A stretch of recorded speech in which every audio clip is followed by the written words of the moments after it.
여러분, 한 나라의 미래 전체가 단 하나의 산에 얽힌 예언에서 시작될 수 있다? 이런 상상 혹시 해보신 적 있으신가요? 오늘 저희 이야기는 바로 이 질문에서 출발합니다. 바로 이 말처럼 오늘 우리는 가장 예상치 못한 곳에서 시작되는 하나의 거대한 세계관을 들여다볼 겁니다. 한국의 한 평범한 산에서 무려 인류 전체의 미래를 이야기하는 그런 비전이죠. 이게 그냥 상징적인 얘기가 아니에요. 이 비전의 한가운데에는 태백산이 있는데요. 이 산을 인류라는 거대한 나무의 영적인 뿌리, 그 자체로 봅니다. 새로운 시대를 여는 열쇠를 쥐고 있는 곳이라고 하죠. 자, 그럼 첫 번째 이야기, 한 산의 위대한 운명입니다. 도대체 이 산이 뭐길래 어떤 잠재된 힘이 있기에 이런 거대한 이야기가 나오는 걸까요? 그 핵심 믿음 속으로 한번 들어가 보겠습니다.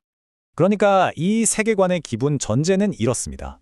한반도는 인류라는 영적 나무의 뿌리이고 그 중에서도 특히 태백산은 미래의 영성시대를 위해서 단 한 번도 사용된 적 없는 아주 순수한 에너지를 간직하고 있다는 겁니다. 이 에너지를 천지기운이라고 부르는데요.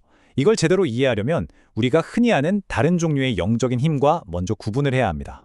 두 번째, 두 종류의 힘입니다. 여기서 이 세계관은 영적인 에너지를 아주 흥미롭게 두 가지로 딱 나눠서 설명합니다. 첫 번째는 원력이라는 건데요. 이건 아마 좀 들어보셨을 수도 있어요. 신이나 조상, 산신들의 힘을 빌려서 개인의 능력을 키우거나 예언이나 치유 같은 특별한 능력을 발휘하는 데 쏘았던 우리에게 비교적 익숙한 개념의 힘이죠. 그런데 말이죠, 이 원력은 천지 기운하고는 근본부터가 다르다는 거예요. 여기 표를 보시면 원력은 신이나 조상한테서 와서 개인의 성장을 위해 쓰이는 반면에 천지 기운은 하늘과 땅 그 자체에서 나오고 오직 인류 전체를 위해서만 쓰일 수 있다고 말합니다. 한마디로 하나는 개인의 발전을 위한 과거의 힘이고 다른 하나는 새로운 시대를 여는 미래의 힘이라는 거죠. 자, 그러면 이 어마어마하고 잠재된 힘 대체 어떻게 꺼내 쓸 수 있다는 걸까요? 자료는 굉장히 구체적이면서도 엄청난 헌신을 요구하는 한 가지 방법을 제시합니다. 이건 그냥 형식적인 행사가 아닙니다. 국가 지도자가 자신의 모든 걸 말 그대로 그냥 갈아 넣는 수준의 완전한 육체적 그리고 영적인 희생을 요구하는 행위입니다. 정말 강렬한 표현이죠. 걸어서 내려올 힘조차 남기지 말라는 거. 그 정도의 완전한 헌신과 소진, 그것이야말로 물질 세계와 영적인 세계를 연결하는 열쇠라고 말하는 겁니다. 만약에 이 제사가 과거에 제대로 치러졌다면 어떻게 됐을까요? 이 자료는요, 지금 우리가 아는 남북 분단도 이념 갈등도 아예 없었을 거라고 주장해요. 이 단 한 번의 행위로 역사의 물줄기 자체가 바뀔 수 있었다는 거죠. 그리고 이 관점은 우리에게 아주 익숙한 한 국가적인 위기를 전혀 다른 시각으로 보게 만듭니다. 네 번째 이야기입니다. 역사를 다시 쓰는 거죠. 바로 1997년 IMF 위기. 이 사건이 어떻게 거대한 영적 기회를 놓쳐버린 순간으로 재해석되는지 한번 살펴보시죠. 우리 모두가 기억하는 그 자랑스러운 금모으기 운동 있잖아요. 그런데 이 자료는 그걸 위기 극복의 상징이 아니라 진짜 기회를 놓쳐버린 거대한 착각이었다고 말합니다. 물질적인 금을 모으는 것 대신에 훨씬 더 근본적인 해결책이 있었다는 거죠. 당시 한국 앞에는 두 갈래 길이 있었다는 거예요.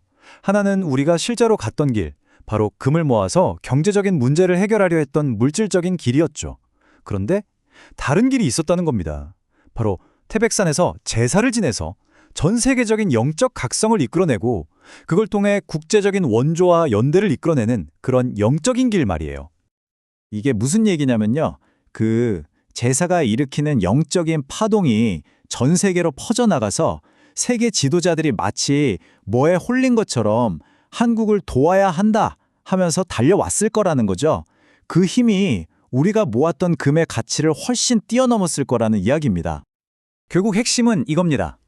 우리 국민들이 노력을 안 한 게 아니라는 거예요. 문제는 눈에 보이지 않는 영적인 기회가 찾아왔을 때 그걸 알아보고 잡을 지혜가 리더에게 없었다는 거죠.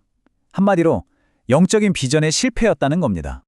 자, 다섯 번째입니다. 미래의 영적 강대국. 이렇게 과거를 재해석하는 건 결국 미래를 향한 아주 담대한 비전을 보여주기 위해서입니다. 자료에 따르면 머지않아 인류는 물질적인 성장의 한계에 부딪히게 되고 그때 새로운 길, 즉 영적인 길을 찾아 한국으로 오게 될 거라는 겁니다. 그리고 그 중심에 바로 태백산이 있다는 거죠. 그러려면 태백산이 완전히 바뀌어야 한다고 해요.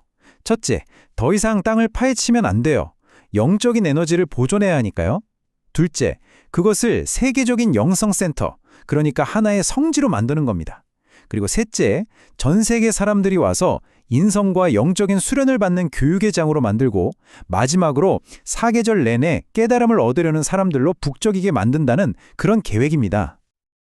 그리고 통일이 되면 이 스케일은 더 커집니다. 태백산이 내적인 힘을 기르는 뿌리 역할을 하고 백두산은 그 힘을 가지고 세계와 교류하는 관문 역할을 하게 된다는 구상이에요.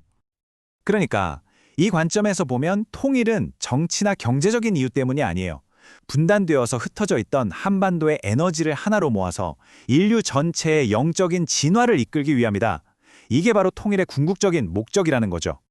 그리고 이 모든 위대한 미래를 열기 위한 전제 조건이 바로 이겁니다. 원망도 미움도 없이 나아가야 한다. 분단의 그 깊은 아픔조차 미래를 위한 걸음으로 삼으라는 정말 엄청난 수준의 용서를 요구하는 거죠. 자, 오늘 이야기는 우리에게 이런 질문을 던집니다. 눈에 보이지 않는 가치, 예를 들면 우리 모두의 영적인 염원 같은 것들이 정말로 우리가 사는 이 현실 세계의 방향을 바꿀 수 있을까요? 보이는 것과 보이지 않는 것의 관계, 여러분의 생각은 어떠신가요?